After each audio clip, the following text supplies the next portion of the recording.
Bienvenidos a la última charla del ciclo de conferencias la nueva era de la física fundamental, organizado por la Residencia de Estudiantes y el Instituto de Física Teórica. Y bueno, para cerrar este ciclo, esta edición, tenemos a Mar Bastero con nosotros, lo cual es un auténtico lujo, la verdad. Ella es catedrática de Física Teórica en la Universidad de Granada. Es madrileña, me parece, ¿no, Mar? Sí. Se doctoró en el año 94 en la Universidad Autónoma de Madrid en Física Teórica y posteriormente pues, ocupó puestos postdoctorales en sitios como prestigiosos todos, como el Centro de Investigación SISA en Trieste, la Universidad de Southampton, la Scuola Normale de Pisa o la Universidad de Sussex. Actualmente, como digo, es catedrática en la Universidad de Granada. Y bueno, sus campos de investigación son sobre todo, yo creo, la cosmología y la física de partículas, donde es una auténtica experta internacional. Ha trabajado en temas tan fascinantes como la inflación cósmica, en la cual tiene un gran prestigio, la simetría materia-antimateria, ondas gravitacionales o, por ejemplo, teorías supersimétricas. Ella, como digo, es una experta en estos temas. Concretamente nos va a hablar de ondas gravitacionales y la expansión del universo, temas en los cuales ella es una gran conocedora. Y además, Mar, aparte de ser una brillante científica, es también una estupenda comunicadora, con mucha cercanía, como vais a poder comprobar. Y entonces creo que realmente vamos a disfrutar mucho esta tarde. Así que, Mar, cuando quieras.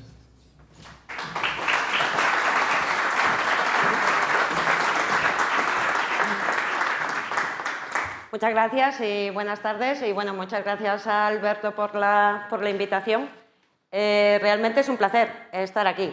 Tengo que decir que para mi carrera científica, aquí en esta casa, en el Consejo, es donde prácticamente empezó todo, porque yo empecé a hacer la tesis doctoral aquí en el Instituto de Estructura de la Materia. En aquella época me dedicaba más a la física de partículas y luego, a lo largo de mi carrera, me he ido moviendo más a estudiar cosmología, el estudio de la evolución del universo. El universo, la cosmología, debe ser de las ciencias más antiguas. A todos nos gusta mirar una buena noche estrellada, realmente es un espectáculo fantástico. Hoy en día tenemos que estar en sitios privilegiados para poder disfrutar de esta vista, como por ejemplo en el Observatorio de las Campanas de Chile. Esta es una foto del último día del año 2013. Hay sitios privilegiados donde se pueden observar este espectáculo fantástico que nos brinda la naturaleza. Este es el famoso cometa verde que nos visitó y esto también es una foto desde el Teide que salió publicada allí en el periódico local. La visión del universo, lo que vemos desde aquí, una buena noche estrellada, siempre ha llamado la atención y siempre nos hemos preguntado cuál es nuestro lugar en este contexto, tanto a científicos como a todo el mundo, también a grandes artistas como por ejemplo Van Gogh, y esta es su visión de una buena noche estrellada. Luego la imagen más prosaica que tenemos nosotros es lo que nos brindan ya los satélites, los telescopios, y sobre todo cuando los ponemos ya en órbita nos quitamos ya la atmósfera terrestre y ya podemos empezar a observar realmente qué hay más allá. Y de esto es lo que voy a hablar, cómo describimos la historia de nuestro universo. Sobre todo de lo que voy a hablar es cómo sabemos lo que sabemos hoy sobre nuestro universo, cuáles son las bases, las observaciones, los datos que hemos recogido, qué es lo que nos ha hecho tener un buen modelo que nos describe la historia de nuestro universo. Y luego lo que iremos viendo es, sobre todo, lo que no sabemos de nuestro universo. Hay un montón de preguntas abiertas. En física de partículas y en cosmología seguimos sin tener un modelo cerrado y por eso necesitamos ir siempre un poquito más allá para poder entender bien cuál es la historia de nuestro universo. Esta es la imagen del fondo de radiación de microondas. Luego aparecerá durante la charla, que nos da muchísima información. Esta imagen, estos puntos azules, es un mapa de temperaturas de esa radiación que observamos que es una reliquia del pasado de nuestro universo. El código de colores es el de siempre. Más azul, más frío, más rojo, más caliente. Y este mapa de hay pequeñas desviaciones, no es uniforme, esto era lo importante, que no fuera uniforme, porque estas son las semillas que estaban ahí, esas pequeñas perturbaciones en este fondo que podría ser uniforme, es a lo que ha dado lugar luego la estructura que hoy observamos. Nosotros mismos, las estrellas, las galaxias, los cúmulos de galaxias. Sobre esto hablaremos más adelante y también recalcar que la cosmología está de moda y ha sido premiada y valorada en estos últimos años con varios premios Nobel. Otros irán saliendo a lo largo de la charla. Aquí está uno de nuestros referentes teóricos, James Peeble, en cosmología, que compartió el premio Nobel en 2019 con los descubridores de los exoplanetas. Y luego también, lo que está también muy de moda, que por fin los hemos cazado, por fin los hemos observado de distintas formas, los agujeros negros. Y entonces recibieron el premio Nobel en 2020, tanto por la parte teórica, otro de nuestros referentes, Roger Penrose, como por la parte astrofísica, de realmente observar y cazar estos objetos que eran una predicción justamente de la teoría que nos describe la evolución de nuestro universo. ¿Y cómo describimos esta historia de nuestro universo? ¿Cómo describimos su evolución? ¿Cómo describimos su dinámica? La parte teórica, y no os preocupéis que no hay muchas ecuaciones en la charla, la parte teórica la describimos con la teoría general de la relatividad, que es la que nos describe realmente las interacciones gravitatorias. Y esta teoría ya tiene más de un siglo y la hemos comprobado y testeado continuamente y está completamente asentada. Y es la teoría de Einstein que propuso en 1915. Básicamente, esta ecuación es una de las más elegantes en física. Da igual, utilizamos un lenguaje matemático y para nosotros, una vez sabes lo que significan los símbolos, estos símbolos lo que nos están diciendo es cómo relacionar la geometría del espacio-tiempo. Estamos hablando de teoría de la relatividad. El espacio son coordenadas y describimos mediante unas coordenadas, pero es que el tiempo es relativo en el sentido de que también pasa a ser una coordenada. El valor del tiempo, el valor que medimos en el tiempo depende del sistema donde lo estemos midiendo. O sea que ya pasamos un poco más allá del concepto absoluto del tiempo que teníamos con la física newtoniana. O sea que hablamos de la geometría del espacio-tiempo. Y esa geometría del espacio-tiempo se va adaptando dependiendo, este símbolo de aquí, lo que me describe es el contenido de materia y de energía que yo ponga en el sistema que voy a estudiar. Y el sistema que vamos a estudiar hoy en esta charla es el universo. Vamos a ver cómo podemos ir explicando la dinámica del universo.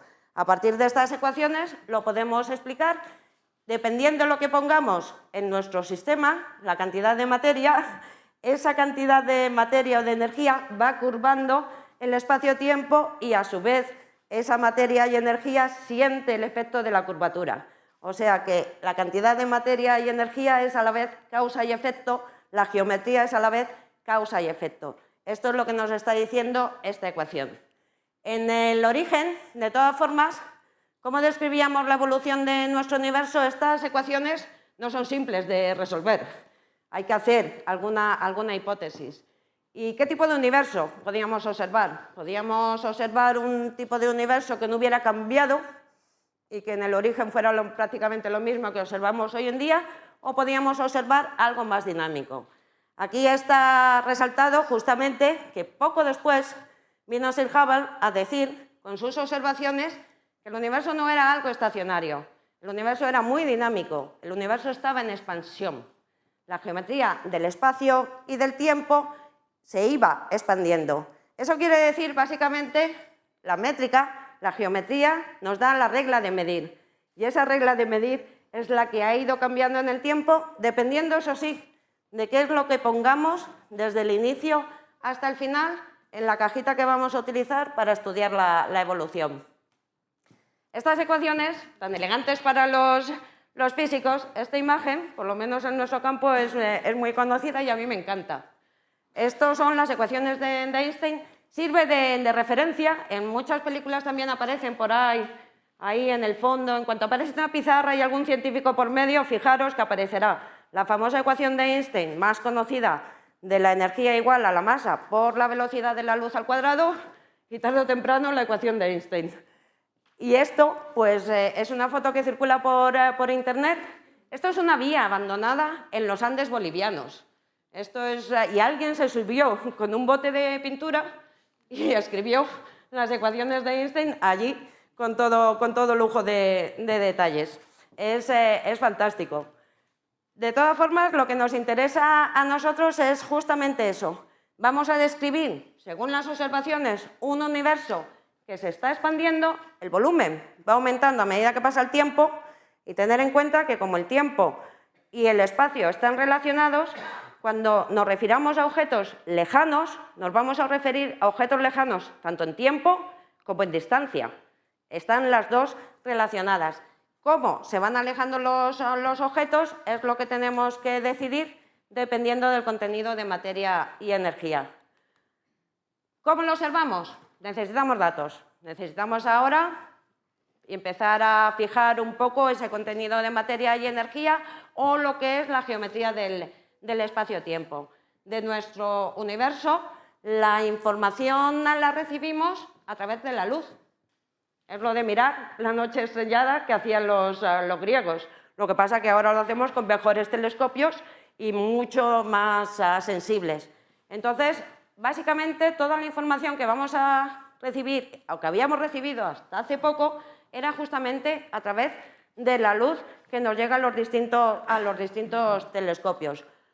Uno que nos ha proporcionado muchísima información es el telescopio Hubble, que ahora ya ha sido reemplazado por el James Webb, que se lanzó en el 92, tuvo un pequeño fallo en el 94, ya nos empezó a dar imágenes fantásticas.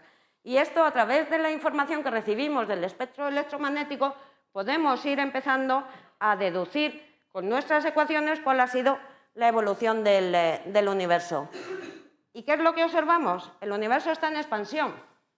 O sea que la fuente que está emitiendo esa luz, en vez de estar fija como estos focos, se está moviendo. Entonces, lo primero que tenemos que decidir es si se está alejando o se está acercando.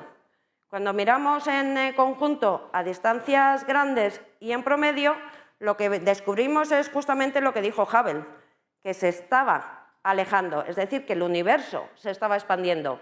Es así como él concluyó la expansión del universo. Cada vez, como se está alejando de nosotros, cada vez la luz le cuesta más acercarse y lo que va haciendo es alargar la longitud de onda. Esa longitud de onda emitida por una galaxia o por una estrella, cuando llega a nosotros es más grande que cuando fue emitida. Y si esa longitud de onda aumenta, su energía disminuye. Y eso es lo que decimos que su espectro, cuando lo observamos hoy aquí en la Tierra, en el laboratorio, en el telescopio, se ha desplazado hacia el rojo. Cuando todo lo que se desplaza hacia el rojo es que tiene menos energía. Ha perdido energía porque ha tenido que ir venciendo el campo gravitatorio a medida que se iba propagando en nuestro universo. Es lo mismo que hacemos nosotros cuando nos empeñamos en subir a una montaña y tenemos que escalar, necesitamos energía para poder vencer el campo gravitatorio. Eso es lo que hace también la luz cuando se propaga en nuestro universo. Este es el plot, la gráfica original de Hubble. Esto es lo que observó y básicamente lo que representó es la velocidad de unos cúmulos que estaba observando, la velocidad de lo que se llama la velocidad de recesión, cómo se estaban moviendo y respecto a la distancia, tienen que medir. Esto yo soy puramente teórica, no soy observacional, a mí siempre me ha impresionado cómo los astrofísicos son realmente capaces de medir distancias y velocidades. Pero al representarlo lo que se dio cuenta es que aquí había un patrón muy regular. Y cuando encontramos cosas tan regulares, independientemente de la distancia a la que estemos midiendo, eso ya nos da una idea que tiene lo que llamamos un origen cosmológico. O sea que no son fuentes particulares que su campo gravitatorio las está moviendo o las está acercando. No había una fuente particular que pudiéramos localizar, es un efecto más o menos global. Eso es lo que hizo que concluyesen que efectivamente el universo está en expansión. Básicamente lo que estamos representando aquí es pura cinemática. La velocidad es igual a la distancia dividido por el tiempo.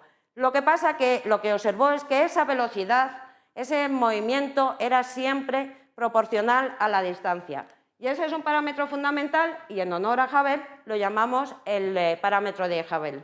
Hoy en día seguimos observando este efecto, pero nos hemos ido a objetos mucho más lejanos, las supernovas. Aquí hay un factor, las distancias en unidades astrofísicas que se miden aquí han aumentado por un factor de 10 elevado a 5 megaparsec, no más, casi 10 elevado a 6. Y hemos seguido comprobando que efectivamente el universo está en expansión. Así es como nos lo imaginamos, el pastel de pudín, que nos sirve tanto para describir la estructura atómica como la expansión del universo.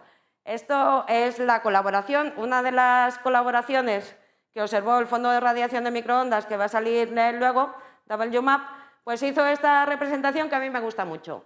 Es simplemente nuestro universo, es la masa, el espacio-tiempo es la masa de nuestro bizcocho. Y ponemos unas pasas en esa masa de nuestro bizcocho y la metemos en el horno, que es el universo. Y entonces cuando la masa se expande, cuando el universo se expande, lo que estamos haciendo es aumentando la distancia relativa entre los distintos objetos. Ya os digo que en esta página se encuentran muchos vídeos y muchas explicaciones, muy buenas explicaciones de cuál es la historia de nuestro universo. Y de hecho la representaron, y este gráfico también lo utilizamos todos, en las charlas de divulgación y en las charlas científicas. Es nuestra representación de cuál es la historia de nuestro universo. El modelo que llamamos de la cosmología estándar es el modelo que llamamos del Big Bang. Tengo que aclarar que este modelo no explica el instante inicial de la historia de nuestro universo. Seguimos teniendo un pequeño problema con el instante cero. No sabemos. Cuando nos vamos hacia atrás en la historia de nuestro universo, el modelo del Big Bang, la premisa que tiene es que la cantidad de materia y energía que tenemos hoy en día era la misma que estaba al principio. Ese ha sido el modelo que ha hecho grandes predicciones que han podido ser contrastadas, que se han validado y que por lo tanto utilizamos. Pero claro, nosotros ahora estamos en un universo que observamos muy grande. Si nos vamos hacia atrás en el tiempo, el volumen se va contrayendo y a medida que tenemos la misma cantidad de partículas, la misma cantidad de energía en un volumen más pequeño, lo primero que hace el universo es que se va calentando. Y aunque el espacio exterior hoy en día es un sitio muy frío, que no llega ni a 3 Kelvin, Kelvin es la escala absoluta menos 270 grados centígrados, al principio sí que era un sitio muy denso y muy caliente. ¿Qué es lo que pasa? Allí también, al principio, los efectos de la gravedad eran también muy fuertes. La teoría de la relatividad general es una teoría clásica que entendemos perfectamente y que nos sirve para describir la historia. Pero cuando llegamos a este régimen empezamos a tener dudas sobre si si esas interacciones gravitatorias tan fuertes las estamos describiendo bien o no. Por eso aclarar que el modelo del Big Bang lo que nos describe es ese instante inicial. Un poquito después, el universo se empieza a expandir. Y una vez se empieza a expandir, hay dos grandes predicciones de este modelo. Uno es, justamente, tenemos que al principio en esa sopa tan caliente, todos los átomos, todo lo que está formando hoy la estructura, estaban en sus constituyentes fundamentales. Las partículas del modelo estándar, rompemos los átomos, rompemos los núcleos, los componentes de los núcleos son los que llamamos quarks. Aquello era una sopa muy densa y muy caliente, pero de partículas fundamentales. A medida que el universo se va expandiendo y el volumen va aumentando, es cuando se van formando y lo primero que se tienen que formar son los núcleos. O sea que este modelo lo que predecía es que en menos de 3 minutos formábamos los primeros núcleos a partir de esa sopa de partículas fundamentales. Ese fue uno de los primeros éxitos, grandes éxitos de este modelo. Una vez tenemos los núcleos, los electrones empiezan a capturar las cargas y ya forman los átomos. Y una vez forman objetos neutros y no hay cargas libres, las ondas electromagnéticas interaccionan con las cargas libres. Pero si ya el universo se había vuelto prácticamente neutro, esa luz, esa radiación que también estaba al principio, deja de encontrar objetos con los que interaccionar, es decir, chocar y desviar su trayectoria, con lo cual su propagación, su evolución se vuelve lo que llamamos libre y es lo que decimos que se desacopla, porque ya no encuentra prácticamente ningún objeto cargado y a medida que se expande el universo, menos todavía. La probabilidad de encontrar cargas libres con las que interaccionar cae prácticamente a cero. Y esa fue otra de las grandes predicciones del modelo, lo que se llama la radiación de fondo. Tenía que haber una reliquia que se había originado ahí en algún momento, y es eso, en menos de 3 minutos los núcleos, luego los átomos, unos 300.000 años después de que esto empezara, de que alguien le diera una patada al universo y se empezara a expandir, se formó esta reliquia de la radiación de fondo. Y esto justamente fue otro de los grandes éxitos porque esto lo detectaron en el 67. A partir de ahí, luego ya llega un momento que esos átomos ya empiezan a formar realmente estructura, son las primeras estrellas y el universo vuelve otra vez a emitir luz, que es la que estamos detectando. O sea que la luz que detectamos es también la que nos viene de la estructura de las primeras estrellas, galaxias, etcétera, etcétera, y hasta esta radiación de fondo. Con las ondas electromagnéticas no podemos ir más atrás. No tenemos información directa de esos primeros 300.000 años. Podemos llegar justamente con la información indirecta de los modelos que nos dicen cómo se forman los primeros núcleos. Pero hay aquí una zona a la que no podemos acceder con observaciones directas, solo observando radiación electromagnética, debido a la expansión del universo. Justamente podemos ir hasta el momento en que se empezaron a formar las primeras estrellas, ahora, es lo que esperamos, yo no soy una experta, justamente con el telescopio que han reemplazado al telescopio Hubble, el James Webb, que se lanzó hace prácticamente 2 años, el día de Navidad.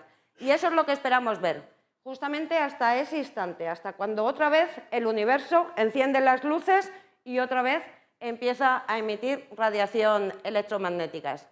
Pero mucha de la información que obtenemos de nuestro universo aquí hay una zona oscura, pero podemos observar este fondo de radiación, esa reliquia, esa foto de cuando nuestro universo era prácticamente un bebé. Tenía solo 300.000 años de edad, se me ha olvidado decir, perdonad, que la edad del universo que inferimos es de unos 14.000 millones de años. Esa radiación de fondo, como digo, fue otro de los pilares que sustentan este modelo, otra de las grandes predicciones, y se observó. Se observó por Robert Penzias y Arnold Wilson en el 65. Esto es lo que observaron. Tenían un ruido y además la historia es muy graciosa.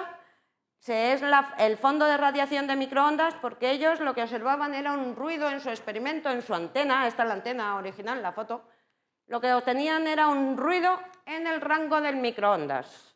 La radiación que también emite pues, el cacharro que tenemos en casa para calentar la leche, al menos yo.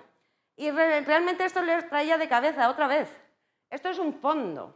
Daba igual cómo orientasen la antena, daba igual si limpiaban la antena. No conseguían identificar la fuente de este ruido. Ese era el problema, que no había una fuente clara para identificar este ruido. Les venía de todas direcciones. Y entonces alguien les dijo, estos estaban intentando diseñar una antena muy precisa en el rango del radio. Y por eso eran muy sensibles en el rango del microondas. Y no conseguían entender esto hasta que alguien les dijo que fueran a hablar con sus colegas teóricos. Estos estaban en New Jersey, de la Universidad de Princeton, que por lo visto ellos tenían una explicación. Y era porque era la predicción justamente del modelo del Big Bang. Y Robert Dicke y colaboradores ya habían empezado a pensar cómo diseñar el experimento para poder detectarla y cuando fueron a hablar con ellos, pues efectivamente lo habían detectado ya. Esto también se llevó el premio Nobel en el 78 y es efectivamente eso, no hay una fuente clara, es uniforme, tiene origen cosmológico. ¿Qué es lo que pasa? ¿Cuál es el problema? El modelo del Big Bang dice que lo que había al principio es lo que hay al final, y esto es demasiado uniforme. ¿Dónde está la estructura? Esto tenemos que ver pequeños cambios. Aquí lo que estamos observando es la radiación y estamos midiendo el cuerpo negro. Estamos midiendo la temperatura de esa radiación. Así es como identificamos su longitud de onda y su frecuencia. Y si no había ninguna fluctuación, ¿de dónde sale la estructura que observamos hoy en día en el universo? Entonces, inmediatamente se pusieron a pensar, vale, de acuerdo, necesitamos ser más precisos y necesitamos poder detectar el origen de la estructura y eso quiere decir que tenía que haber pequeñas fluctuaciones de temperatura en ese fondo, en esa reliquia que nos viene del pasado. Y efectivamente esto a lo largo de los años es lo que hemos ido observando cada vez con más precisión. En el 94, este es el satélite COBE, que fue el primero que observó esas pequeñas variaciones. Como digo, cuanto más azul, más frío. Esos son los puntos fríos, están menos calientes, ahí es donde la gravedad va a empezar a jugar su papel importante y va a empezar a acretar y formar la estructura. En el del 2003 al 2011 ha habido otros satélites, pero bueno, el más importante ha sido la colaboración americana de la NASA, WMAP, y luego ya el satélite Planck, de momento es el último, son los últimos datos que tenemos y son los más precisos hasta ahora. Y esto nos indica que hay estructura y ahora ya podemos empezar a comparar nuestros modelos con lo que observamos. Y entonces metemos en la cajita tanto de materia, tanto de energía, tanto de tal, tanto de cual, esto es lo que quiere decir, y empezamos a comparar los modelos con lo que observamos. Entonces, lo primero que descubrimos es que la geometría espacial, en el fondo, es plana. Vivimos en superficies planas, eso era prejuicio teórico y lo confirmaron los datos. Luego las sorpresas vinieron por, vale, de acuerdo, la expansión del universo es lo que estamos observando en el fondo, cuánta materia, cuánta radiación, cuánto de tal. De materia que conocemos, que sabemos cómo describir, que observamos en los laboratorios aquí en la Tierra, que observamos en el gran acelerador de partículas del CERN, lo que llamamos átomos, así en general, no llegan ni al 5%. Resulta que hay como un 95% de toda la materia y energía del universo que realmente no sabemos cuál es su naturaleza. Hay una parte que es lo que llamamos materia oscura. Lo de oscura siempre quiere decir que es que no sabemos cuál es su naturaleza y es alrededor de un 24%. Y lo llamamos materia porque pensamos que es una partícula, o sea, es algo que se comporta como si fuera materia, masa. Es lo que estamos intentando describir. Pero realmente luego resulta que no es el total. Aunque no supiéramos qué partícula es esta y la estamos buscando desesperadamente, resulta que es que hay otro, prácticamente 70%, un poco más del 70%, que es lo que llamamos energía oscura y que no entendemos realmente lo que es. Pero lo que sí sabemos cuál es el efecto. El universo se expande y medimos el ritmo de expansión, la velocidad de expansión. Pero es que además esa velocidad de expansión hoy en día está aumentando. El ritmo de expansión del universo además es acelerado. Y esto pues no sabemos realmente, por eso decía que conocemos mucho de nuestro universo, pero hay un montón de preguntas todavía que no somos capaces de responder. Con lo cual necesitamos poder llegar un poquito más atrás. Si podemos o necesitamos otra forma de mirar a nuestro universo que nos puede ir dando más datos. Aclarar, la materia ya se sabía, que había materia oscura. Este es el efecto de las curvas de rotación de las galaxias y ya Fritz Zwicky en el 33 dijo que nos faltaba masa. Cuando observaban las curvas de rotación de las galaxias, una galaxia típica como la nuestra, una galaxia espiral, pues solo observaban un núcleo muy visible y si toda la masa estaba ahí emitiendo luz, esto es física newtoniana, a medida que nos vamos alejando, pues tenía que bajar la velocidad de rotación y sin embargo observaban que no. Y si era que no, pues era que nos faltaba masa que no estaba emitiendo luz. Por eso se le llama oscura. Ese efecto se observa hoy en día con el efecto de las lentes gravitacionales. Tanto Hubble, el telescopio Hubble, como cualquier otro telescopio que observe curvas de rotación y galaxias y cúmulos de galaxias va a observar este efecto. La luz, en presencia de una distribución de masa, también siente la atracción gravitatoria. Y si siente la atracción gravitatoria, según las ecuaciones de Einstein, sus trayectorias se desvían. O sea que cualquier distribución de masa actúa como una lente. Y podemos calcular cuál es el efecto de esa lente. Nos vamos a las observaciones, ahí está. Esto es una imagen del telescopio Hubble y aquí está el efecto de distorsión de una galaxia que está por detrás de una distribución de materia oscura. O sea que podemos describirlo y tenemos una teoría que nos describe muy bien cuáles son todos estos efectos, cuál es el efecto, el papel que ha jugado la gravedad dentro de la historia de la evolución del universo. Pero seguimos sin saber de qué está hecho. Lo de la energía oscura sabemos que tiene que explicar la expansión acelerada del universo.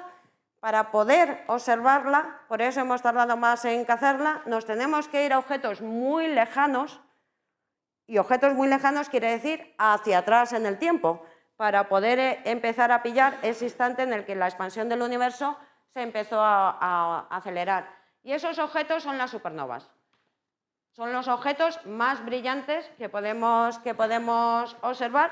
De vez en cuando explota una supernova y podemos observar la curva, el brillo de la supernova desde el máximo, lo observamos durante varios días y pillamos su curva característica y así podemos inferir cuál tenía que haber sido la expansión del universo. Nosotros lo estamos observando ahora, pero esa supernova explotó hace millones de años, con lo cual esa luz que recibimos ahora ha tenido que atravesar esa distancia y ha tenido que atravesar ese tiempo en un universo en expansión. Lo que se observaban eran supernovas más débiles de lo que tenían que haber sido. Por eso se infirió que teníamos que estar en un universo en expansión acelerada. Recibieron otro premio Nobel en el 2011, esto fue todo un hito, los grupos de las supernovas. Y como os digo, seguimos sin saber ni lo que es la materia oscura ni lo que es la energía oscura. Esto daría para varias charlas, y Alberto ha dado alguna de ellas. El problema es simplemente quedarnos con esto, o sea, necesitamos otra forma de mirar a nuestro universo porque no tenemos... Bueno, los físicos teóricos tenemos miles de candidatos, pero no hay consenso en la comunidad porque no tenemos observaciones, no tenemos experimentos, no tenemos evidencia directa de ninguna de estas teorías todavía. En el modelo estándar no hay ningún candidato ni a materia oscura ni a energía oscura. O sea que algo nos falta en nuestro modelo estándar, tanto de partículas como de cosmología. Entonces necesitamos mirar al universo de alguna otra forma. Todo lo que he estado describiendo hasta ahora, como os dije al principio, ha sido información que recibimos de la luz que observamos, que viene de distintos fenómenos que se han dado o que se dan recientemente al observar estrellas y galaxias o que se han dado en la parte de la historia de nuestro universo, y lo más directo que podemos observar es el fondo de radiación de microondas. Antes, el universo se vuelve completamente opaco. Una de las predicciones de la teoría general de la relatividad, que llevó un siglo justo el confirmarla, es justamente la presencia de ondas gravitacionales. La ecuación de Einstein, en el fondo, aunque escrita con símbolos que describen la geometría del espacio-tiempo y la fuente, es lo que llamamos una ecuación de ondas. Igual que podemos describir el movimiento de cargas eléctricas, lo que va a dar lugar es justamente a la propagación de ondas electromagnéticas, que es la luz que estamos recibiendo ahora mismo, las pequeñas variaciones, pero ahora del espacio-tiempo, de la gravedad, nos van a dar lugar a esas ondas que llamamos ondas gravitacionales. Es el mismo efecto. Necesitamos una fuente que nos produzca las fluctuaciones del espacio-tiempo. Esto es como tirar una piedra en un estanque y luego ver cuáles son las ondas, nosotros estamos en el borde del estanque a ver si las podemos recibir. ¿Qué es lo que pasó? Que a diferencia de la radiación electromagnética, claro, si tiramos una piedra muy pequeñita, no vamos a ver nunca la onda llegar hasta el borde del estanque, porque la amplitud de esas ondas era muy pequeña. Había que observar, efectivamente tenemos que tirar una piedra mucho más grande, que es el equivalente de observar sistemas donde la gravedad realmente era muy fuerte. Y los sistemas que llamamos objetos compactos, donde la gravedad es realmente fuerte, es lo que llamamos los agujeros negros. Los agujeros negros son configuraciones que también predice la relatividad general, o sea que fue una confirmación al mismo tiempo de las dos cosas, de las dos grandes predicciones que nos faltaba por confirmar de la relatividad general: la existencia de agujeros negros y la existencia de ondas gravitacionales. Estos objetos son los que pueden originar lo que se dice un campo gravitatorio tan fuerte que ni la luz puede escapar de él. Y es que es así, tienen un horizonte. Entonces, efectivamente, una vez entras, esto es como Hotel California, una vez entras ya no vuelves a salir. Y es que es así, pero son los objetos donde la interacción gravitatoria es más fuerte. Un objeto esférico per se no emite, bueno, emite si tiene alguna desviación, pero no emite suficientes ondas gravitacionales para que nosotros las podamos detectar. Lo que observó la colaboración LIGO en el 2015 fue la colisión, el efecto de la colisión de dos agujeros negros. Ese era el gran reto tecnológico sobre el que habían estado trabajando durante muchísimos años y al final consiguieron confirmarlo.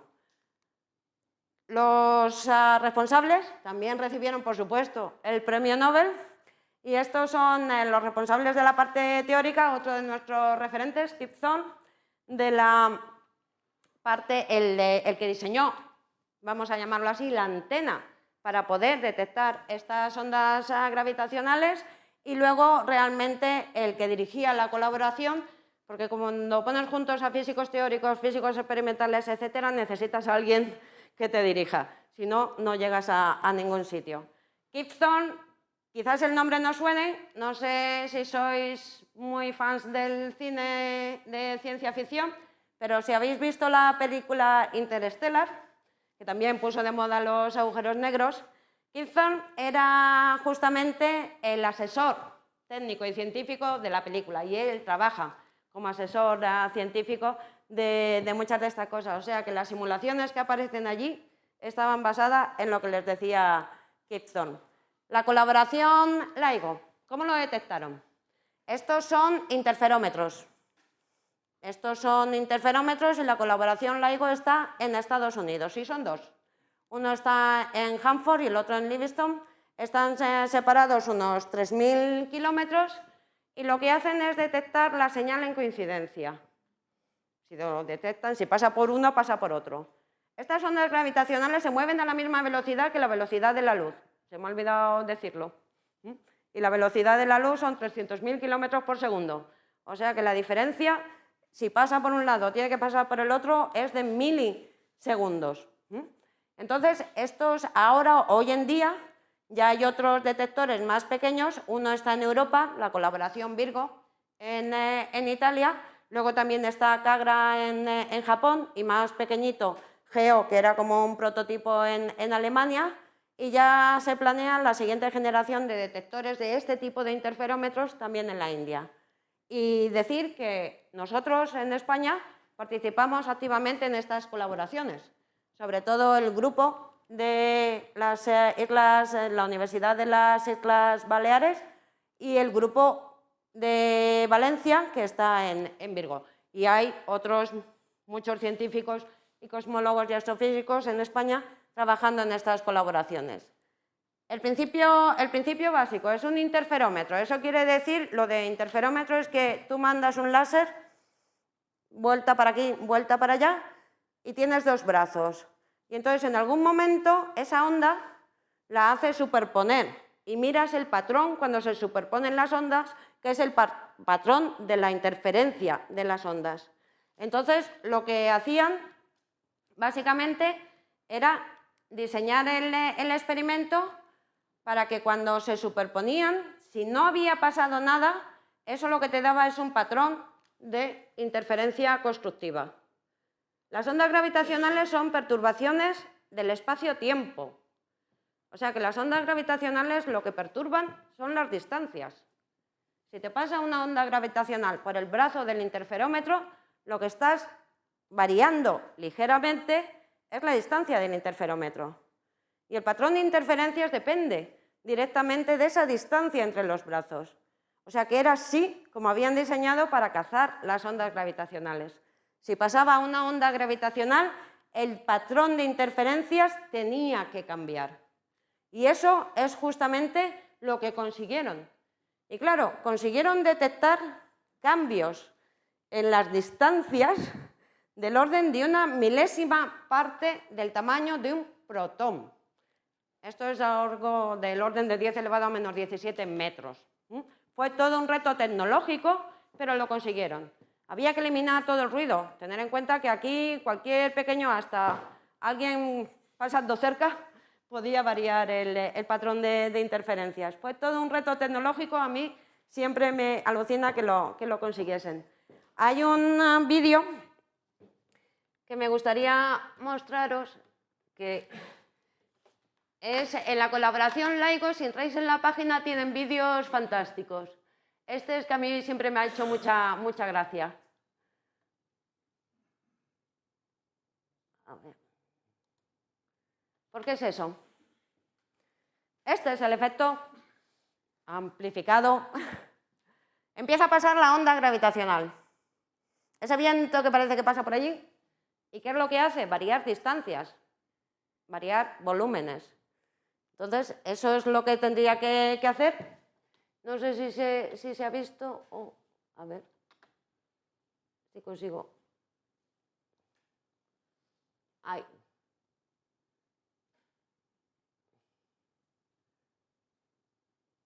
Poco a poco. Es muy gracioso porque empieza a mover. Esto cuando hicieron el anuncio, ahí está. Y luego desaparece. Y luego desaparece. Eso es lo que predice la teoría, que es lo que va a suceder en la colisión de dos agujeros negros. Vas a producir una onda cuya amplitud va a ir aumentando, el efecto va a ser cada vez mayor, la frecuencia va a ir disminuyendo y luego desaparece. Cuando ya colisionan los dos objetos, un objeto esférico, la predicción de relatividad general es que un objeto esférico no emite. Entonces te pasa la onda y luego ya desaparece el efecto. Por eso era una buena representación. Y también, aquí se ve, también hicieron esta, no sé si se ve bien, que es el baile de los dos agujeros negros que se ven ahí en el centro. Y aquí lo que está representado en verde es justamente la intensidad de la onda gravitacional. Van perturbando el espacio y el tiempo, y entonces cada vez es más brillante, cada vez es más rápida, hasta que se juntan y ya está. Y deja de emitir la onda gravitacional. Esa es la base de lo que observaron. Y realmente esto es la predicción teórica. Estas son las distintas fases del baile de los dos agujeros negros que van produciendo la onda gravitacional, y cuando se juntan ya está, se acabó. Y esto es lo que observaron. Esto es comparando las observaciones, la variación, esas pequeñas variaciones de longitud de los brazos del interferómetro con el periodo de la onda que les iba pasando por el detector, en coincidencia en los dos interferómetros. Realmente fue impresionante.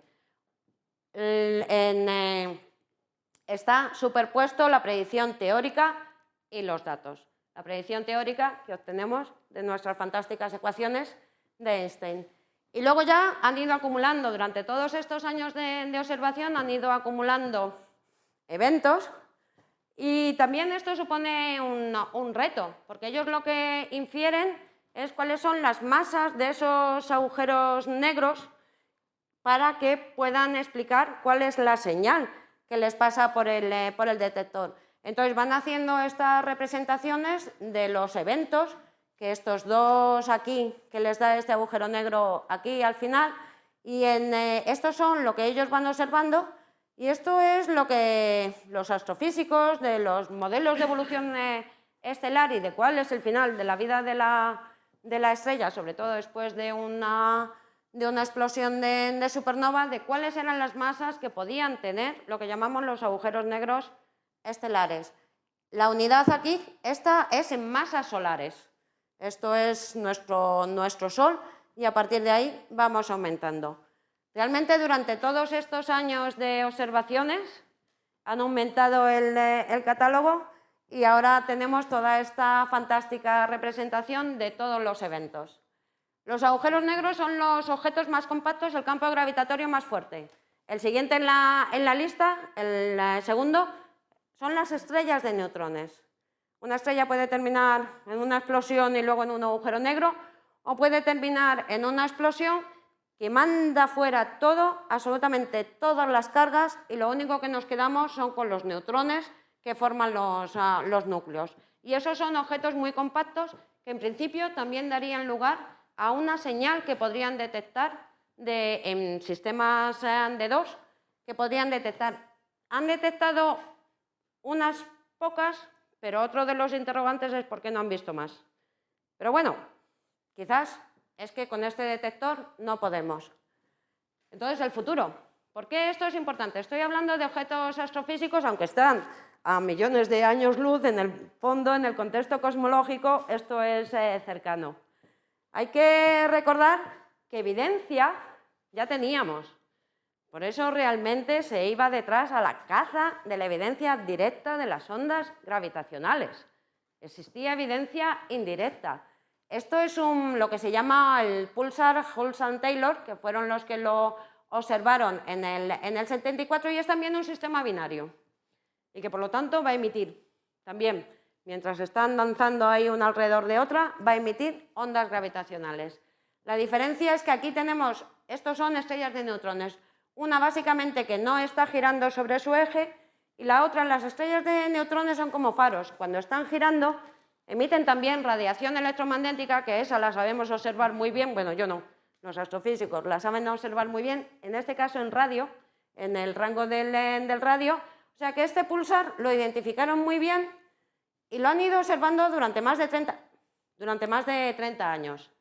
Entonces, lo que han ido observando durante más de 30 años es cómo iba decreciendo el periodo, básicamente la variación del periodo de la órbita. Si no emitiera ondas gravitacionales, eso significa que no hay nada por lo que pierda energía, eso significa que el periodo de la órbita tenía que ser el mismo. Y sin embargo, el periodo de la órbita iba decreciendo. Quiere decir que se van acercando porque van perdiendo energía en forma de ondas gravitacionales. Su propio movimiento hace que modifiquen el espacio-tiempo y esa modificación del espacio-tiempo es a costa de algo. Y aquí siempre pagamos un precio y tenemos que perder energía. O sea que existía esta evidencia indirecta, estas son las observaciones y esta es la predicción. O sea que sabíamos o intuíamos, prejuicio, lo que sea, funcionaba tan bien que tenía que haber alguna forma de poder detectar directamente estas ondas gravitacionales. Y de paso, confirmar ya la existencia de los agujeros negros. Y poco después de la confirmación de las ondas gravitacionales, ya también nos vimos la primera foto de un agujero negro. Curiosamente, el agujero negro es un objeto tan sumamente compacto, la gravedad no deja escapar ni la luz. Pero claro, de todos los objetos se está tragando. Como te acerques demasiado al agujero negro, te traga. Pero el que consiga pasar un poco cerca, lo que se está viendo aquí, lo que hicieron es la foto de la sombra, el último rayo de luz, antes el objeto que se pueda acercar lo suficiente para que no se lo trague. Y eso fue el telescopio del horizonte de sucesos y la foto en el 10 de abril del 2019. O sea que ya tenemos evidencia directa de todas las predicciones de la teoría general de la relatividad, la que nos describe el espacio-tiempo y, por lo tanto, la que nos tiene que describir cuál es la historia de nuestro universo y la evolución de nuestro universo. Es así como cazaron, como se puede cazar la presencia del agujero negro. También, evidencia indirecta, esto también se sabía. En el centro de cada galaxia, cuando te acercas al centro, los movimientos de las estrellas son demasiado rápidos, demasiado acelerados. Tiene que haber ahí una fuente de la gravedad que solo se podía explicar con la presencia de un agujero negro supermasivo. Por eso luego fueron e intentaron hacerle una foto. Ya tenemos evidencia indirecta y evidencia directa. ¿Por qué? Porque queremos ir hacia atrás en el tiempo. Con las ondas gravitacionales, con la luz, no podemos llegar mucho más de lo que hemos llegado. Podemos refinar los datos y podemos ser cada vez más precisos, pero no podemos ir mucho más atrás. Con las ondas gravitacionales no existe esa limitación. Las ondas gravitacionales, si hemos sido capaces de observar las que producen los objetos astrofísicos, a lo mejor algún día somos capaces de observar las que producen otros objetos en la evolución temprana de nuestro universo, mucho más atrás en el tiempo. Entonces, ahora lo que queremos es completar, igual que hemos hecho para la radiación electromagnética, para la luz, que dependiendo de la fuente la observamos en distintas longitudes de onda, en distintas frecuencias, lo que queremos es hacer lo mismo con las ondas gravitacionales. Y entonces, para eso tenemos que diseñar distintos interferómetros y, sobre todo, irnos al espacio. Si nos vamos al espacio, vamos a poner un interferómetro cuyos brazos son ya millones de kilómetros, pero en el espacio. Lo mismo que hemos hecho aquí en Tierra, lo mandamos al espacio. Y este es el interferómetro LISA, Laser Interferometer Space Array. Lo vamos a mandar en principio, si no hay retrasos, en el 2034. Es una misión de la Agencia Espacial Europea y esto ya está aprobado. Hay otras. Otra de las propuestas, y esta está todavía en fase, creo yo, de pero de proyecto, es al revés. Tenemos que eliminar todos los ruidos, irnos subterráneos, lo mismo que hemos enterrado el acelerador de partículas. Y este es el observatorio Einstein. Lo que vamos a hacer es aumentar el brazo del interferómetro, muchísimo. ¿Y eso qué es lo que hace? Que nos permite observar en distintas frecuencias y empezar a completar el posible espectro de ondas gravitacionales. Dependiendo de la frecuencia en la que observemos, tenemos distintas fuentes y eso es lo que queremos hacer. Dependiendo de las fuentes, aquí sabemos fijo que vamos a tener lo mismo, binarias, todo tipo de objetos astrofísicos, y esperamos, cuando nos vayamos al espacio, tener alguna sorpresa más. Si nos vamos con los púlsares, también. De hecho, hubo un anuncio recientemente de la colaboración Nanograph, que ya detectó algo que podían ser agujeros negros supermasivos o algo distinto. Y a medida que vamos cambiando la frecuencia, vamos pillando aquí lo que llamamos ondas gravitacionales primordiales. Todo lo que llamamos primordial es algo que se ha generado antes del fondo de radiación de microondas, o sea, en los primeros instantes de la evolución de nuestro universo. Eso es lo que nos gustaría realmente, bueno, a los teóricos como yo, eso es lo que nos gustaría realmente saber. ¿Qué es lo que pasó allí? A partir del desacoplo de la radiación, a partir de que se forman los primeros núcleos, la teoría la podemos explicar perfectamente, aunque no sepamos lo que es materia oscura. Pero antes no sabemos exactamente lo que pasó. O sea que las ondas gravitacionales, que no tienen esa limitación del espectro electromagnético, que en cuanto empieza a haber, si no hay cargas libres, no vemos nada, quizás nos den información. Y como digo, la colaboración Nanograph, que observa púlsares, estas estrellas de neutrones que están girando y son como faros en el espacio, pues ya nos ha hecho un anuncio este año de un fondo de ondas gravitacionales que, por supuesto, los físicos teóricos pues ya tenemos como 200 propuestas distintas para explicarlas. Probablemente sea de origen astrofísico, de esos agujeros negros supermasivos que están por ahí. Pero bueno, necesitamos más y mejor, y esto es lo que os quería contar. Básicamente, lo que sabemos, cómo lo sabemos y todo lo que no sabemos todavía. Hemos estado observando nuestro universo con distintos telescopios, tanto en Tierra como en el espacio. Observamos hasta con la radiación, con la luz que emitían esos objetos, y ahora lo que tenemos es otra forma de mirar al universo, las ondas gravitacionales. Y lo que esperamos, si las hemos visto y la teoría realmente las predice y la teoría realmente está de acuerdo con lo que observamos, lo que esperamos es poder observar en otro rango de frecuencia otro tipo de fuentes que nos den información sobre el origen de nuestro universo. O sea que lo que hacemos es seguir mirando al cielo, como hicieron los griegos, buscando respuestas. Gracias.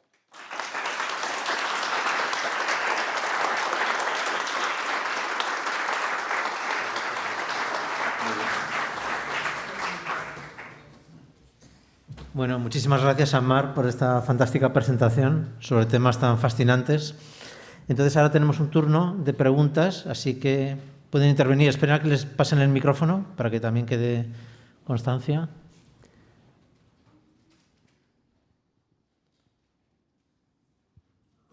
Enhorabuena y muchas gracias por la charla, es apasionante. Tengo entendido, corríjame si me equivoco, que tanto LIGO como Virgo pueden diferenciar entre la fusión de agujeros negros estelares, de primordiales, aquellos formados al principio del universo por el spin de rotación, es decir, unos tienen una rotación intrínseca, que serían los estelares, y los otros no, y que la investigación de los primordiales podría aclarar, en definitiva, una de las búsquedas de la materia oscura inicial del universo. Quería saber cómo está esa situación. Abierto. O sea, para mí, vamos a ver, si te lo dice algún otro compañero del IFT, la respuesta sería distinta. Para mí todavía está abierto, pero es verdad. Y es justamente eso. Uno de los candidatos a materia oscura, por eso es tan apasionante. Si podemos detectarlos con algún otro interferómetro y podemos empezar a cuadrar las frecuencias. Esos agujeros negros que se formaron antes del desacoplo, antes de que se formaran los primeros núcleos, que se llaman primordiales, todo lo que se llama primordiales por eso, cuando ya oigáis la palabra primordiales antes de que se formen los primeros núcleos. Entonces, esos agujeros negros primordiales están ahí, son pequeñitos y contribuirían a la materia. Y entonces son uno de los candidatos que últimamente son de los más estudiados para ver si tenemos algún mecanismo realmente que pueda explicar. Pero claro, tienen que tener una masa muy concreta para que puedan explicar su contribución a la materia oscura, y entonces los mecanismos de producción de esos agujeros negros aún no hay acuerdo en la comunidad, un poquito de ajuste por aquí, un poquito de ajuste por allá, pero es uno de los campos de investigación más fascinantes, porque está ligado a mucha otra física. Tienes absolutamente toda la razón. Y entonces, ¿qué es lo que pasa? Que ese mismo mecanismo de generación de esos agujeros negros primordiales te da también una contribución al espectro de ondas gravitacionales. Si LIGO los ha visto en alguna de sus señales o no, es todavía algo que está por ver. Cuando se comparan los datos con las predicciones teóricas, por supuesto, uno tiene que hacer muchas hipótesis sobre cuál es el comportamiento de tus binarias. Y entonces, claro, empiezas a medir spines, o sea, si tus agujeros negros están girando y cuál es la inclinación. Todo eso, si no ha quedado claro, creo que estaba por ahí escrito, son simulaciones numéricas que tenemos que hacer. Y explorar todo ese espacio de parámetros cuando vas metiendo más parámetros no es tan sencillo. Por eso digo que todavía está abierto, es una buena posibilidad. Yo no diría que está confirmado, porque realmente hay que ver si realmente basta con la inclinación del spin y con los valores del spin, y no hay ningún candidato que te lo pueda explicar. Son temas que están muy abiertos y que sería un buen candidato, por supuesto. Y creo que habría otra pregunta por allí.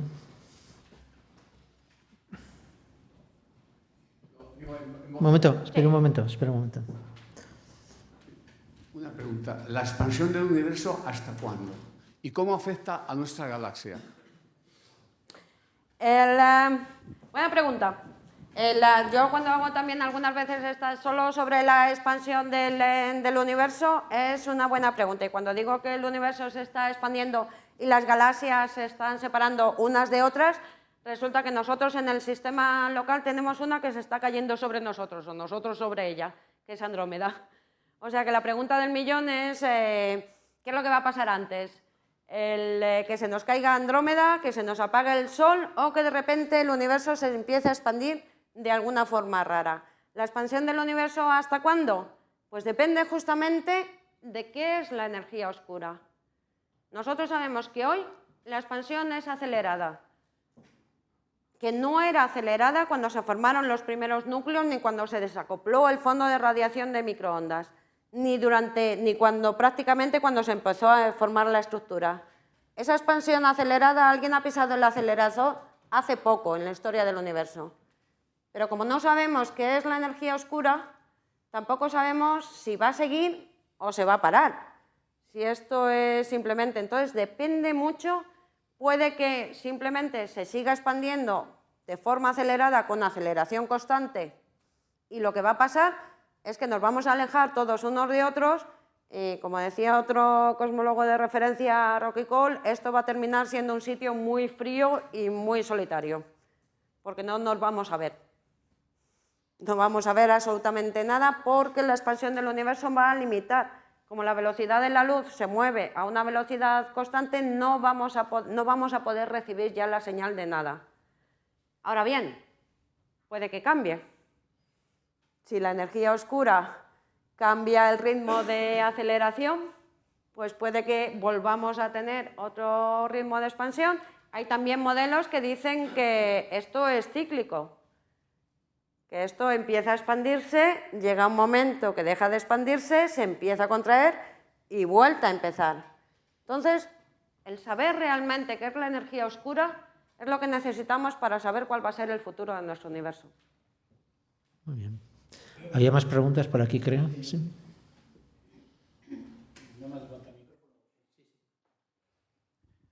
Muchas gracias por tu conferencia. Dos dudas que me ha creado el verla. La primera, en el desarrollo de la campana del desarrollo del universo, hay una cinta negra desde el fondo cósmico de microondas hasta que es la formación de estrellas. ¿Qué es esa parte oscura? Pues eso es justamente la Dark Ages. Pues esa es la zona oscura de la evolución de nuestro universo. Por eso decía que con la... No, vamos a ver, podemos saber lo que pasó. Esto lo representamos así desde que se formaron los primeros núcleos, podemos describir perfectamente con nuestras ecuaciones. Y una vez fijamos el contenido de materia, en la evolución del universo más o menos a nivel teórico concuerda. Es oscuro porque lo que no podemos es observarlo. Lo único que tenemos aquí es justamente la propagación del fondo de radiación de microondas. Entonces, si ahí jugaba algún papel, pensamos que no, pero si ahí jugaba algún papel la energía oscura, que pensamos que no, porque efectivamente cuando llega aquí a formarse la estructura ya no puede, está muy limitado el papel, pero puede que sea una cosa dinámica que va cambiando. Lo que no podemos es observarlo con radiación electromagnética. Por eso se representa oscuro. Podemos empezar a ver, una vez el universo empieza a emitir luz, y eso es lo que vamos a ver con el James Webb, con el telescopio. Ahora sí, con lo que se espera es todo esto, por fin. Pero esta zona oscura con radiación electromagnética, no. Pero con las ondas gravitacionales, si hay alguna, puede que sí. Puede que, porque las ondas gravitacionales, si tenemos algún mecanismo antes aquí del desacoplo, se tienen que haber propagado hacia esa zona y puede que tengamos alguna sorpresa, pero primero tenemos que verla. Es oscura porque no se ve con luz. Y otra duda que me ha surgido, me has hablado de que el universo es plano. Espacialmente. Yo ahí lo veo todo menos plano. Sí, entonces, por eso. ¿cómo explico la planitud del universo? Porque yo ahí veo todo menos plano. fijas a tiempo constante. El universo es la curvatura. Cuando hablamos de la curvatura del universo, hablamos de la curvatura del espacio y del tiempo. Entonces piensa en el tiempo como otra coordenada. Pero ahora, hasta en una esfera, o sea, una esfera es algo con curvatura. Y vale, de acuerdo, y piensa que uno de los ejes es el tiempo y empieza ahora a hacer secciones a tiempo constante. Entonces estarías viviendo en planos. Eso es a lo que nos referimos. Espacialmente, las coordenadas espaciales, esa parte es plana. Si nos olvidamos del tiempo, lo podemos describir con la geometría de toda la vida, la geometría euclidia, en planos. Creo que había alguna pregunta más. Sí, por ahí.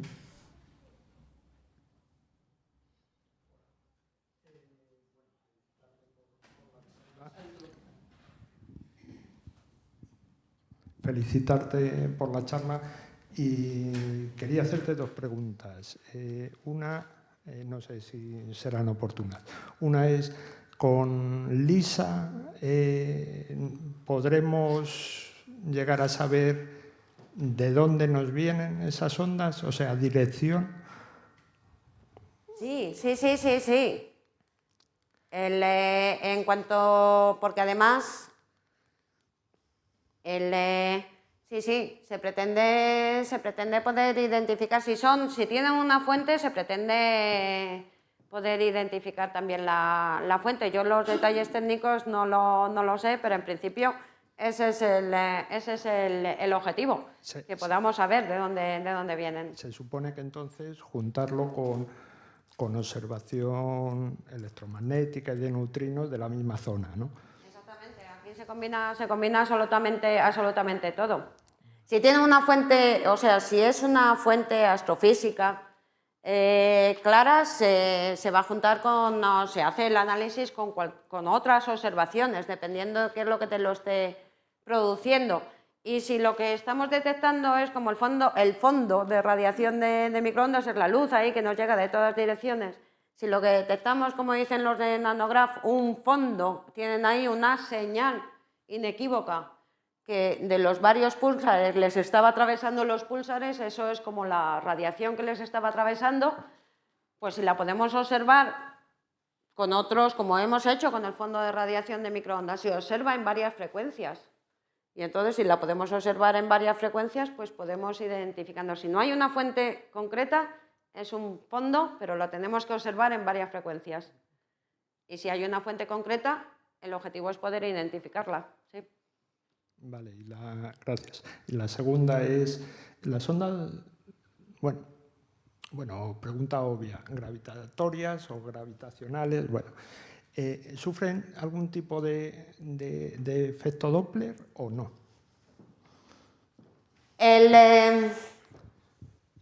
Depende, ¿a qué te estás refiriendo con él? Sí.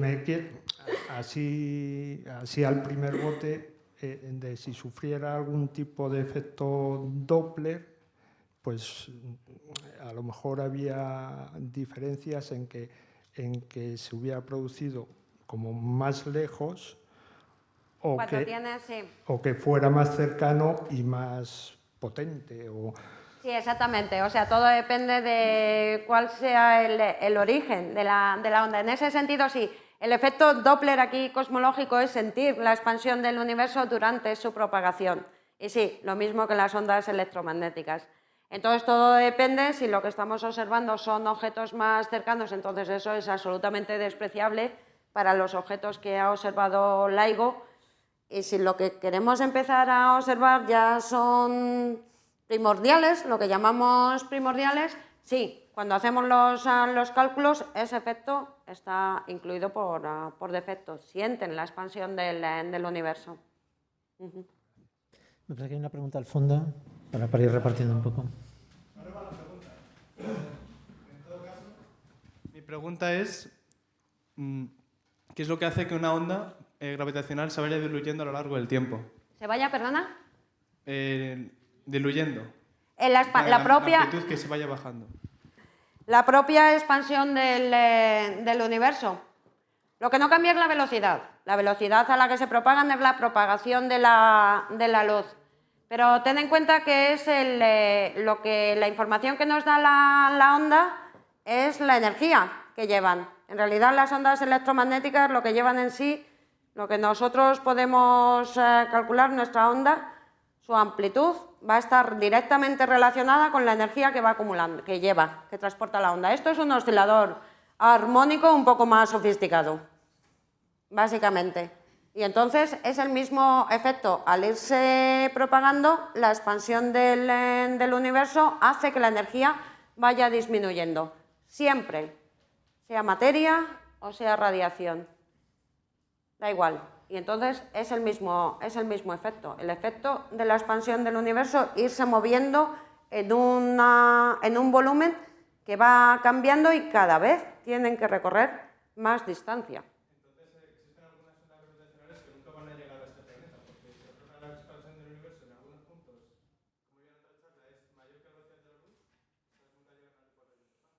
Bueno, vamos a ver. Esos son los modelos inflacionarios. Yo diría que nunca van a llegar a este planeta. No, yo lo que diría es que, bueno, más o menos vamos a tener que esperar de 14.000 en 14.000 millones de años. Para que están fuera del rango que podemos observar. Pero el rango que podemos observar, en principio, a no ser que esto se empiece a colapsar de nuevo, el rango que podemos observar se va doblando con la edad cada vez con la evolución. Eso es lo que es el universo en expansión. Entonces, más o menos de 14.000 en 14.000 millones de años, cada vez vamos viendo más y más. O sea que yo no diría que nunca, simplemente que nosotros no. A ver, sí. Hay preguntas, una por aquí.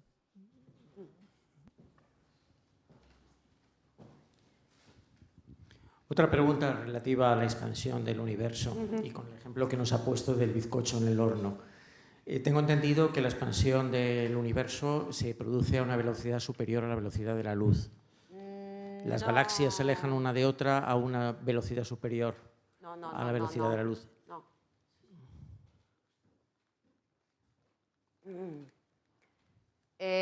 No.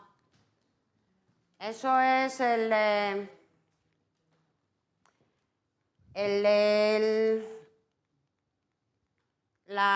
aquí no hay ninguna velocidad, aquí no hay ninguna velocidad que sea superior a la 300.000 kilómetros por segundo. Aquí no hay ninguna velocidad que sea superior a la velocidad de la luz cuando observamos objetos astrofísicos. Es que había oído o escuchado, no recuerdo ahora qué, que se producía una velocidad superior a la luz y que eso se debía precisamente a la creación de espacio, no a que, o sea, no son como las pasas del pastel, que no es que las dos pasas se separen una de otra, sino que lo que crece es el pastel y al crecer el pastel... Eso, crece el pastel. Crece el pastel, crece el pastel. No es que se separen las pasas. No, bueno, esto es una representación para los objetos astrofísicos. Entonces, lo que aquí lo que les gusta es... Crece el pastel, eso es lo que he dicho. Claro, claro. Eso es aumenta. Pero el pastel es el espacio. El pastel es el espacio-tiempo. O sea que lo que crece ese es el pastel. Lo de la expansión con velocidades más allá de la velocidad de la luz. Lo que hay que tener en cuenta es que la velocidad de la luz lo que es el límite para la velocidad a la que nosotros podemos propagar la información. Entonces es por eso. La información nos llega de las ondas electromagnéticas o nos llega de las ondas gravitacionales, ahora que se propagan también como límite a la velocidad de la luz. En algunos casos hay, en esta historia del universo, hay por aquí, que no he querido hablar, aunque yo trabajo en eso. Justamente antes, esto es lo que representa, es más o menos, hoy en día representaría la expansión.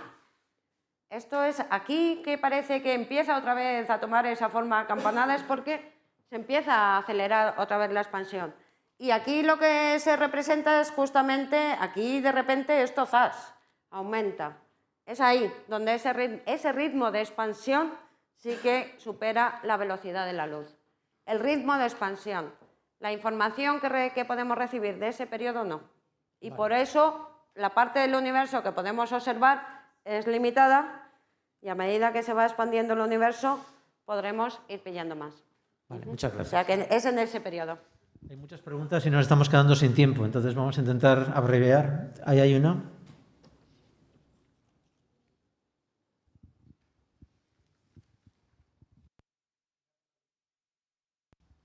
Era para abundar un poco en lo que acabamos de decir. En principio yo tenía entendido que el espacio se expande a mayor velocidad que la de la luz, en cuyo caso el 90% de las galaxias se están expandiendo en el sentido de que se expande el espacio a mayor velocidad que la de la luz. En ese sentido, no recibiríamos información electromagnética de ellas, es decir, si el espacio se expande a mayor velocidad, la luz no nos va a llegar. Nos quedaríamos, en principio, solos en el universo, en el sentido de que un científico, por ejemplo, que viviese en la Tierra, suponiendo que la Tierra existiese para esa época, que evidentemente no iba a existir, que viviese dentro de miles de millones de años, sería única y exclusivamente consciente de la galaxia en la que vive. O sea, llegaría un momento que no sería consciente de nada. No sería consciente del universo, es decir, el universo se escaparía de nosotros. Sería un sitio muy frío. No, sí y no.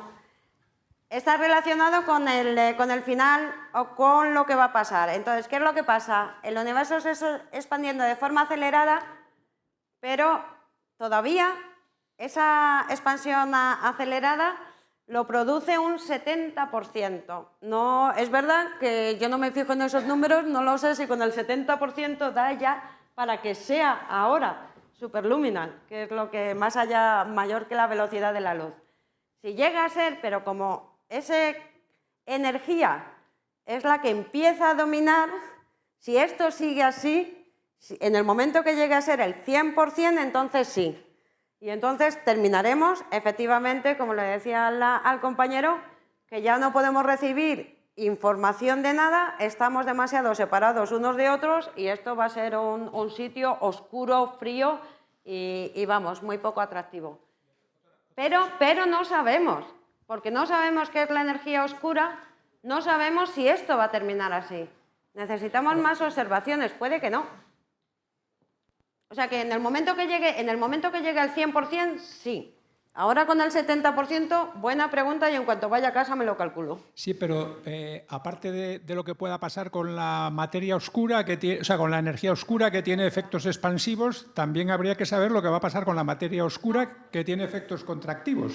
Pero es justamente por eso, porque la materia sí que sabemos describirla y sabemos cómo se va, es eso, la materia sabemos cómo se va a comportar. Entonces, como no sabemos cómo se va a comportar la energía oscura, no sabemos si la energía oscura va tirando siempre de la aceleración o va a llegar un momento que su propia naturaleza haga que cambie y se empiece a comportar como materia. Entonces, si se empieza a comportar como materia, llegaremos simplemente a un estado con aceleración cero, pero que el universo se siga expandiendo. Y entonces sí, el tiempo en que vamos a tardar en dejar de vernos unos a otros cambia. Pero todo depende de si consigue realmente sobrepasar ese 30% de materia o no, no lo sabemos. Como llegue al 100%, sí, ya está, hala. Terminamos en un sitio muy oscuro, eso es verdad. Y entonces sí, es superluminal. Con el 70%, en cuanto llegue a casa me lo calculo. Bueno, vamos a hacer una última pregunta. Creo que había alguna pregunta por ahí, alguien que había levantado la mano. Sí, ahí.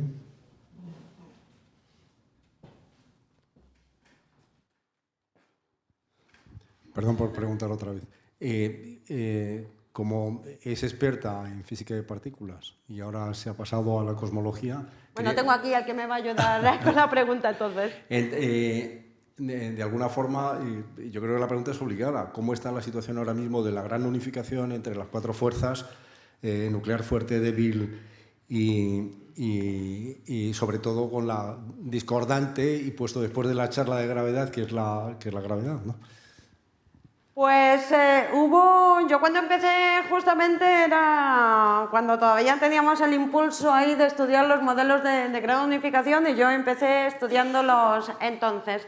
Entonces, ¿qué es lo que pasa? Que los experimentos que hemos realizado buscando física más allá del modelo estándar, tanto en cosmología como en física de partículas sobre todo, no nos han dado ningún resultado. Sabemos que tiene que haberla, pero no conseguimos verla. Entonces hay ciertos modelos que han dejado de ser más atractivos y se busca otra forma de explorar esa física. Yo diría que lo que están haciendo ahora es buscar una forma más eficiente, en cierto sentido, de buscar esa física más allá del modelo estándar. Porque necesitamos algún indicio. Y en el momento que haya algún indicio, estoy segura que entonces volverá a resurgir esos modelos. Una de las grandes predicciones de los modelos de gran unificación, que también es lo que hace que el neutrón sabemos que se desintegra, es la base de la física atómica y nuclear, pero el protón es estable. Los modelos de gran unificación predicen que el protón también se desintegra, y entonces se buscó, pero no lo hemos observado. Entonces, la física es experimental, la física es observacional, y si esta es la última pregunta, esto también es lo que quiero transmitir, porque yo soy teórica, pero la física es experimental. Entonces, nuestras teorías necesitan ser contrastadas con los experimentos, validadas con los experimentos y con las observaciones. Entonces, claro, cuando los experimentos nos están diciendo ahí no hay nada, ahí no hay nada, ahí no hay nada, necesitamos volver a buscar nuevas formas de estudiar la física, como en este caso, por ejemplo, las ondas gravitacionales. Y por eso algunas veces pues, se deja ahí un poco apartado, porque los experimentos nos estaban diciendo que la gran predicción de los modelos de gran unificación no lo habíamos observado. Los otros modelos, los modelos supersimétricos, la gran predicción de los modelos supersimétricos, tampoco los hemos observado. Buscamos la materia oscura, pues tampoco conseguimos observarla. Entonces, a lo mejor tenemos que empezar a pensar en alternativas para poder explorar esos modelos y dejarnos de prejuicios teóricos y otra vez abrir la caja y buscar nuevos modelos. No hay que empeñarse demasiado. Si los experimentos nos dicen que no, habrá que pensar cómo volver a buscar a nueva física. Bueno, creo que es un punto adecuado para terminar la sesión. Muchísimas gracias, Mar, por tu participación.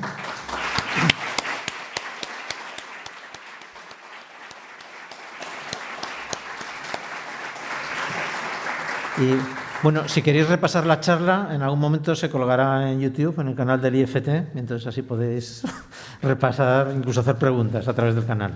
Gracias.